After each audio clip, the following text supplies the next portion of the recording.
Europe 1, il est 7h40. Votre invité Mathieu Béliard est le maire de Mirepoix-sur-Tarn, Éric Auger. Bonjour Éric Auger.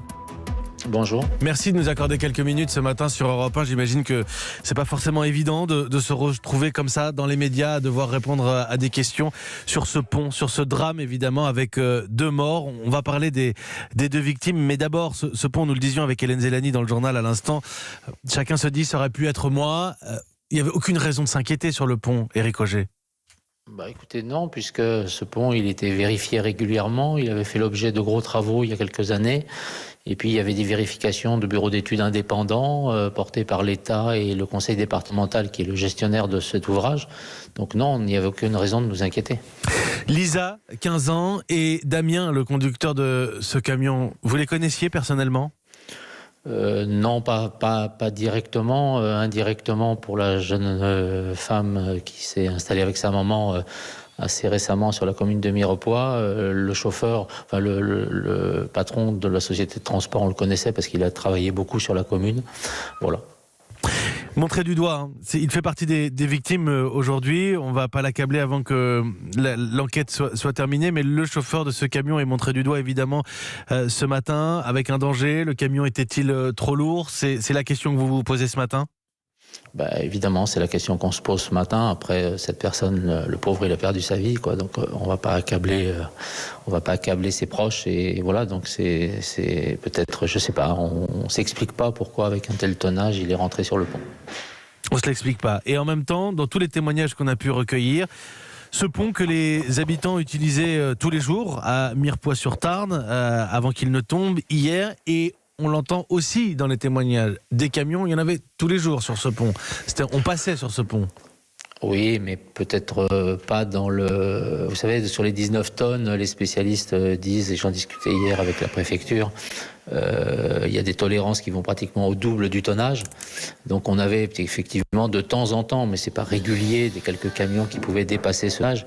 Mais hier, c'était un tonnage hors norme apparemment. Oui, c'est ce qui est dit pour l'instant, et encore une fois, on va attendre l'enquête. Il y a cet élément qui nous a tous glacé le sang, et j'imagine que c'est encore pire pour vous, ce bus scolaire qui est passé juste avant. Oui, tout à fait. C'est un circuit scolaire du matin pour le collège et pour les lycées. Donc vous imaginez ce que ça aurait pu être. Moi j'en ai des frissons, hein, et ça fait partie de la sidération dont on est tous empreints aujourd'hui. Vous avez pu trouver le sommeil cette nuit ? Difficilement. Et ce matin, quand j'ai ouvert les yeux, je pensais me réveiller d'un cauchemar, mais le cauchemar, il est là. Et voilà, maintenant, on va essayer d'accompagner au mieux les familles des victimes. Et puis, il y a une cellule psychologique à destination de tout le monde, des habitants et tout. Et puis, il va falloir très vite se mettre au travail et reconstruire.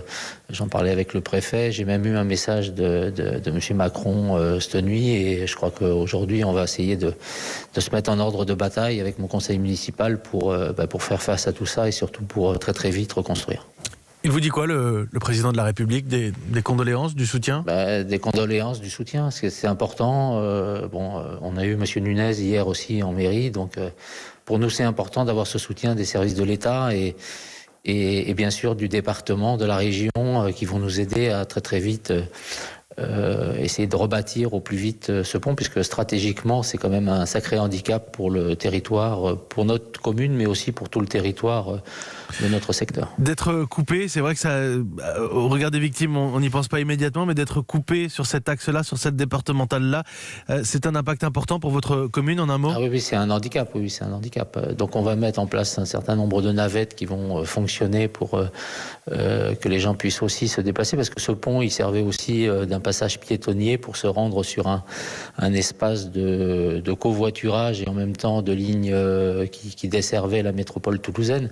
Donc là, ça fait faire un tour à pied de 10 km, donc c'est pas possible. Donc on va mettre rapidement en place des navettes avec l'aide du département pour qu'on assure au minimum ce service-là, quoi. Une continuité de ce service public, et on n'y pense pas évidemment comme ça, on n'y pense pas de prime abord à ce que ça peut représenter à la fois pour la vie de la commune. Ce pont au cœur de la commune, on le comprend bien dans votre témoignage, ce qui fait aussi qu'il y a eu ces signes de solidarité, ces habitants de Mirepoix qui ont accouru, qui sont arrivés quelques minutes après, certains se sont jetés à l'eau. C'est quelque chose que Oui, vous oui. saluez. Ah oui, bien sûr. Vous imaginez, les habitants se sont jetés à des hauteurs très importantes, puisque le Tarn est très encaissé à cet endroit-là. Et donc, pour descendre, je peux vous dire qu'ils ont vraiment fait des choses extraordinaires. Et puis, j'ai aussi une pensée pour les 2 sapeurs-pompiers qui sont arrivés très très vite sur site et qui se sont jetés à l'eau instantanément, malheureusement sans pouvoir atteindre le véhicule du fait du courant et de sa position. Mais il faut saluer l'ensemble des sapeurs-pompiers et les services de gendarmerie qui hier ont été extraordinaires. Oui, ça se salue. Les forces de sécurité, bien sûr, les habitants qui se sont manifestés immédiatement. D'un mot, pardonnez-moi, Éric Auger, mais c'est un vrai hasard de calendrier. Hier, à la même heure, je recevais un élu local qui ne voulait plus s'engager dans les prochaines municipales et qui disait la difficulté du mandat de maire. À la fin de l'interview, il me disait aussi qu'on ne sait pas, on n'est pas formé à être confronté comme ça à la mort, à devoir annoncer des victimes à des proches. C'est exactement ce que vous avez vécu ces dernières 24 heures, Éric Auger. Oui, tout à fait. On n'est pas habitué, mais moi, je termine mon 3e mandat et malheureusement, annoncer des choses comme ça m'est déjà arrivé. Après, il faut faire preuve de compassion et puis ça fait partie du job, quoi. Voilà.